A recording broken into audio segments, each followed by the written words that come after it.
Welcome to The Authority On, the podcast brought to you by Device Authority. Welcome to The Authority On, the podcast from Device Authority, where we explore the technologies and trends redefining cybersecurity and digital trust. I'm your host today, Molly Marks, Senior Director, Partner Sales at Device Authority. And today we're talking about one of the biggest shifts on the horizon, post-quantum cryptography. Joining me again is Jim Walker, General Manager of Service Delivery at Olympus Solutions. Jim, it's great to have you back on The Authority On. Hey, Molly. Hey, it's great to be back and continue the conversation. So, as you know, post-quantum is one of those topics that sounds very theoretical until you realize a lot of the systems we're deploying today are still going to be running when practical quantum attacks show up. So the decisions people make now about certificates, keys, and architectures are either putting them on a smooth glide path or setting themselves up for a very painful scramble later. Yeah, quantum computing still feels very futuristic to many people, but security leaders are treating it as urgent. Why the growing concern right now, do you think, Jim? Yeah, Molly, it's an interesting topic in that regard because it's hard to get folks' attention because you hear quantum and, you start thinking about maybe the Marvel movies with Ant-Man and the quantum realm, right? It feels very sci-fi, but in all honesty, the risk model is very real. The first big issue that we're seeing today, and these attacks are happening today, are the harvest now and decrypt later problem, or handle attacks.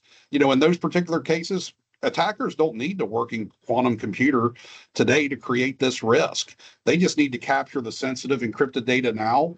And, things like long-term intellectual property, medical records, national security data, long-lived credentials, and they just store it because they know once a quantum computer is viable and mature enough, they'll be able to break today's public key algorithms in seconds, and then that data becomes readable in hindsight. So for any data that needs to stay confident for 10, 15, 20 years or more, the quantum risk is very effectively a current threat and not a future one. Second, we've got very long-lived systems, typically IoT and operational technology devices that will be in the field for a decade or more. They often run constrained hardware, have limited update paths, and are hard or expensive to replace. If those devices are deployed with crypto that can't be upgraded or can't support quantum safe algorithms, you're baking in technical debt that's very hard to unwind. And third, this isn't just a vendor or marketing push. Governments and standards bodies are driving this very hard. NIST post-quantum standardization work, national strategies, and sector-specific guidance are all sending a clear signal. Start planning now. So the urgency comes from that combination. Attackers already harvesting data, long-lived systems that are hard to change, and a very clear signal from regulators in the industry and standards bodies that wait and see is not a responsible strategy.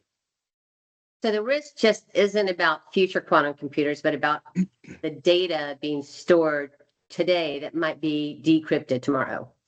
Exactly. It's less someday quantum will be scary and more we're already laying down records that quantum will be able to read. If your organization has any long-term sensitive data, government, healthcare, critical infrastructure, financial, you have to assume that some of it is being collected by someone with a longer-term horizon than your current budget cycle. Post-quantum is about making sure that data is still protected when that day comes. And so what makes the move to post-quantum cryptography so complex for organizations? So, if there were just a flip one algorithm and you're done, we probably wouldn't be having this conversation. The complexity comes from the sheer amount of legacy cryptography that's been quietly embedded everywhere for decades. You've got TLS, VPNs, code signing, document signing, SMIME, device identity, API security, and any number of PKI hierarchies, all built on classical algorithms. In many organizations, nobody has a complete map of where that cryptography is used, how it's configured, and which systems depend on it. It's fragmented key management at scale. That's why crypto agility is such a big theme.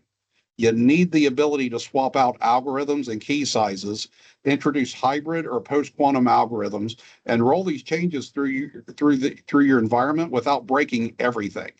If your crypto is hard-coded, brittle, and undocumented, transitioning to post-quantum becomes a huge risk. Then there's the coexistence period. We're going to live in a world where classical and quantum safe algorithms run side by side for quite a while, and protocols, certificates, and devices. This means your infrastructure needs to handle hybrid certificates, new algorithms, or new algorithm suites, and new key management patterns. So the real challenge isn't just adopt post-quantum and it's good. It's really you've got to discover where your cryptography lives, establish that inventory, modernize your PKI and key management so that it's agile and capable of supporting both, and then execute a phased migration that doesn't take down your critical services. That's where strong partners and platform-driven architecture matters. Doing this system by system manually with spreadsheets is really a good way to burn out your security teams and still miss the important stuff. It sounds pretty daunting, but really that's where visibility and automation become essential. You need to know where cryptography is used before you can modernize it. Exactly. Inventory first, then strategy. If you try to jump straight into let's roll out post-quantum everywhere without understanding your crypto landscape, you'll either move so cautiously that you don't reduce risk at all, or you'll move so aggressively that you cause outages. Neither is a great career move. So the organizations that do this well are the ones that treat crypto like an asset that needs lifecycle management and not just a checkbox in a config file. That's really true. And then, IoT and edge environments already have unique challenges today. So how do they fit into the post-quantum discussion? They're right in the middle of the blast radius. IoT and edge devices often have limited processing power, memory, and bandwidth. That makes adopting new, sometimes heavier algorithms, and in this case, likely heavier algorithms, more challenging. You don't have the luxury of just increase the CPU and RAM on a sensor that's bolted to the side of a bridge. On top of that, these devices tend to have long life cycles, 7, 10, sometimes 15 years. So if you deploy them with crypto that can't handle post-quantum or can't be updated, you may end up with entire fleets of devices that are effectively stuck in the pre-quantum era. That's why lightweight post-quantum algorithms and efficient protocol designs are going to be critical. You need approaches that are secure against quantum threats, but still realistic for constrained devices. Then there's the update problem. How do you securely deliver firmware updates? How do you route credentials and keys at scale? How do you prove that a device is running the expected trusted software stack? You need secure update and credential rotation strategies baked in from the start with strong device identity and attestation, not just we'll push some firmware when we get around to it. Designing for crypto agility now is by far the cheapest, most cost-effective thing you can do. If you architect your IoT and edge environment so that they can support new algorithms and certificate profiles without a forklift replacement, you've really bought yourself some options. If you don't, your future self will be sending some very expensive trucks to some very remote places. Exactly. No one wants to be replacing devices in a few years because they can't handle new encryption standards. Right. Nobody wants the quantum tax to show up as a surprise hardware refresh bill. A little architectural discipline now goes a long way later. So, Jim, if you could give CISOs and architects one piece of advice about preparing for post-quantum, what would it be? Molly, I'd cheat and give them a two-part answer. First I'd start with the inventory. Know where your cryptography lives, what apps, what devices, which protocols, which certificates. And that includes your shadow IT, legacy systems, and that temporary service that somehow became mission critical. We all have them. If you don't have that map, everything else is really guesswork. And second, build agility in now. Even before you touch post-quantum algorithms, make sure your PKI, key management, and application configs are flexible enough to support the change, hybrid deployments, new algorithm suites, and phased rollouts. And if you can get to a place where changing crypto is a managed, repeatable process instead of a bespoke adventure every time, you're really in a great position. Then, as the post-quantum standards mature and vendors ship support and things continue to mature and shift, you can move with confidence instead of panic.